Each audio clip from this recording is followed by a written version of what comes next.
Greetings, YouTube. The Doctor is in. Dr. Urias Papers here, coming at you with another commentary on Dungeons & Dragons. Don't forget to hit that subscribe button. If you like this video, hit the like button. And if you have any questions or comments, please leave a question or comment. All right, it is time for another installment of the Dr. Spell Prognosis.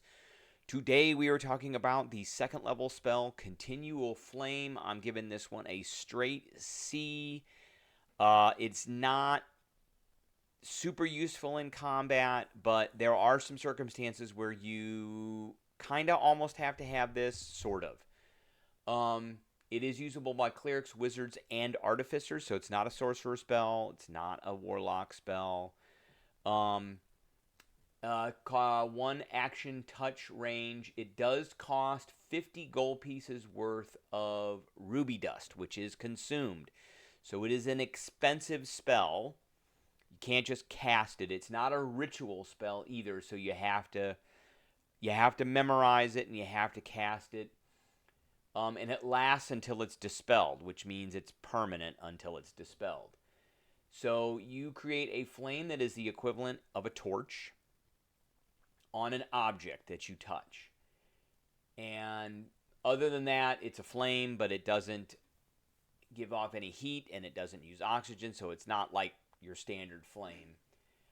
It can be covered, but it can't be quenched or smothered, so you can have an object that has continual flame on it and you can go underwater with it. It's a torch, or it gives the light as a torch, so it's a 20-foot radius of bright light and another 20-foot radius of dim light. And, you can't hit somebody with this and do damage with it like you could with this. But you can cast this on any spell. Now, why would this spell be necessary, or why would you,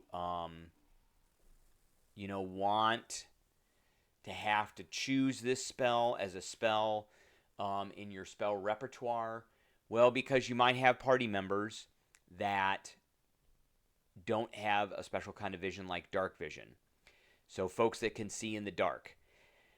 And when that is the case, you really have to have a light source. And not all light sources are created equal. Obviously, a torch, which is cheap, will do exactly what this spell does, but a torch can't go underwater. And so if you have a light source that can go underwater, and you need to be able to see under there, or you have members of your party that need to be able to see in the dark while underwater, this is the spell that you really have to go to fulfill a lot of those requirements. You can't use a torch. You can't use a lantern. All those things get extinguished.